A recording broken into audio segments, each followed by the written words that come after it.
রাজশাহীর পুঠিয়া উপজেলায় পানের বরজে গাঁজা চাষের অভিযোগে এক মাদক ব্যবসায়ীকে গ্রেফতার করেছে র্যাব-৫। এ সময় তার বরজ থেকে ৬টি গাঁজা গাছ জব্দ করা হয়। র্যাব-৫ এর সূত্রে জানা গেছে, বৃহস্পতিবার রাত সোয়া ১টার দিকে গোপন সংবাদের ভিত্তিতে র্যাব-৫ রাজশাহীর সদর কোম্পানির একটি আভিযানিক দল পুঠিয়া থানার কাজুপাড়া গ্রামে অভিযান পরিচালনা করে। অভিযানে একটি পানের বরজ থেকে প্রায় ১২ ফুট উচ্চতার ৬টি গাঁজা গাছ উদ্ধার করা হয়। জব্দকৃত গাঁজা গাছগুলোর আনুমানিক ওজন ৮.৫ কেজি। এ ঘটনায় গ্রেফতার শাহাবুদ্দিন মোল্লা পুঠিয়া উপজেলার কাজুপাড়া গ্রামের বাসিন্দা মমিন মোল্লার ছেলে মোহাম্মদ শাহাবুর মোল্লা।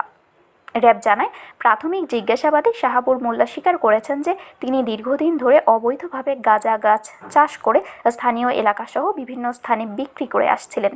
জব্দকৃত গাঁজা গাছগুলো বিক্রির উদ্দেশ্যেই তিনি চাষ করেছিলেন বলেও স্বীকার করেন। র্যাব-৫ আরও জানায়, গ্রেফতার ব্যক্তির বিরুদ্ধে মাদকদ্রব্য নিয়ন্ত্রণ আইনে রাজশাহীর পুঠিয়া থানায় মামলা প্রক্রিয়াধীন রয়েছে। এগুলো নিয়ে আসার সমস্যা নাই, আগে নাইম পিছনে দেখো, আস্তে আস্তে। এই যে কথা বলেন না, কি ভাই আপনার নাম কি? এই ওনাকেও নিয়ে আসেন। সাবুদ্দিন যিনি আছেন, আপনি আসেন, আপনি বলেন কি সেটা। এই আপনি একটু সামনে আসেন। একটা গাঁজার বীজ লাগাইছেন, তাহলে তো গাঁজার গাছই হবে, তাই না? গাঁজার বীজ লাগালে তো গাঁজার গাছই হবে। আপনি তো জানেন যে গাঁজা মাদক দ্রব্য। উচিত ছিল না গাছগুলো কেটে ফেলা বড় সাথে। কিন্তু একজন আইনের বাহিনী হিসেবে আমাদেরকে যে আইনানুগ ব্যবস্থা আপনার বিরুদ্ধে নেওয়া উচিত, সেটা আমরা আমাদের যারা লোক আছে গাছগুলো উপরে ফেলো। আসসালামু আলাইকুম প্রিয় সাংবাদিক ভাইরা, আপনারা ইতিমধ্যেই জানেন যে র্যাব সৃষ্টির পর থেকেই সন্ত্রাস এবং মাদক বিরোধী কার্যক্রম পরিচালনা করে আসছে। তারই পরিপ্রেক্ষিতে আমাদের র্যাব-৫ রাজশাহী আমরাও আমাদের আভিযানিক কার্যক্রম দীর্ঘদিন যেমন পরিচালনা করে আসছি অত্যন্ত সফলতার সহিত। আমাদের মাঠ পর্যায়ে গোয়েন্দা সংস্থাও কাজ করছে তাদের সর্বোচ্চ পেশাদারিত্বের মাধ্যমে। তো আমরা আমাদের গোয়েন্দা তথ্যের ভিত্তিতে জানতে পারি মোহাম্মদ শাহাবুদ্দিন নামের এক ব্যক্তি, যার বয়স আনুমানিক ৩২ বছর, তিনি তার পানের বরে কিছু গাঁজার গাছ লাগান, মোটামুটি ৬টা গাছ লাগান, এবং সেই যেগুলো দীর্ঘদিন ধরে এগুলো পরিচর্যা করে আসছে। তো এই সংবাদটি আমাদের কানে আসার পর আমরা সেটা প্রাথমিকভাবে যাচাই বাছাই করি, এবং আমাদের গোয়েন্দা সংস্থার মাধ্যমে যখন আমরা সম্পূর্ণভাবে নিশ্চিত হই যে আসলে সে গাঁজার গাছ লাগিয়েছে এবং সেগুলো পরিচর্যা করছে, তারই পরিপ্রেক্ষিতে আজকে আমাদের এই অভিযান। এবং আমরা অভিযান পরিচালনা করতে এসে তার পানের বর থেকে আমরা 6টি গাঁজার গাছ পাই, এবং সেগুলো আমরা ইতিমধ্যে আপনারা দেখতে পাচ্ছেন যে উদ্ধার করি, এবং পরবর্তী আইনানুগ ব্যবস্থা আমরা যেই রুলস আছে সেই রুলস অনুযায়ী নিব। পুঠিয়াতে হচ্ছে অনেক বুমটা স্কেপ নামে নতুন একটা ফেন্সি বিকল্প হিসেবে ব্যবহার করছে, চারঘাট সহ চারঘাটের আশেপাশে হাটাখালি, পাশাপাশি এদিকে হচ্ছে ইয়াবার একটা মানে বেশ চাহিদা আছে মাদক ব্যবসা বা মাদক যারা সেবন করে তাদের ক্ষেত্রে। এক্ষেত্রে আপনাদের অভিযানে চলবে কিনা বা এটা চলমান থাকবে কিনা?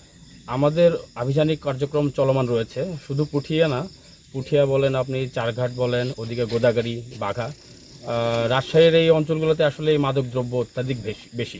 হিরোইন থেকে শুরু করে ফেন্সিডিল থেকে শুরু করে ইয়াবা, ট্যাপেন্ডেটাল যেগুলো আপনারা উল্লেখ করেছেন সবগুলোই অ্যাভেলেবেল, এবং মাদক ব্যবসায়ীরা এই ধরনের মাদক ব্যবসা করে যাচ্ছে। এবং আমরাও আমাদের প্রতিদিনের আভিযানিক কার্যক্রম পরিচালনা করে আসছি। আপনারা যদি একটু ঘাটাঘাটি করে দেখেন, দেখতে পাবেন যে প্রতিদিনই আমাদের মোটামুটি 3 থেকে 4 জন মাদক ব্যবসায়ী গ্রেপ্তার হচ্ছে মাদক সহ। রিসেন্টলিও র্যাব-৫ রাজশাহী গাঁজা, ইয়াবা, ট্যাপেন্ডেটাল এবং ফেন্সিডিল সহ অনেক মাদক ব্যবসায়ীকে গ্রেপ্তার করেছে, এবং এই কার্যক্রম অব্যাহত আছে এবং অব্যাহত থাকবে। আমরা বর্তমানে এটার উপর আরও জোরদার দিয়েছি, কারণ মাদক নির্মূল হচ্ছে আমাদের মূল প্রচেষ্টা বা আমাদের মূল দাবি, সেটাই আমরা হচ্ছে সেই অব্যাহত আমরা ইনশাল্লাহ ধরে রাখবো। আচ্ছা, আপনার পুরো নামটা, নাম এবং পরিচয়? আমি লেফটেন্যান্ট মোমেন বলছি, র্যাব-৫ বর্তমানে অফিস অফিসার এবং অ্যাডভোকেট হিসেবে কর্মরত আছি। ওকে, ঠিক আছে, thank you.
Sharmin Shimu, Barendra television.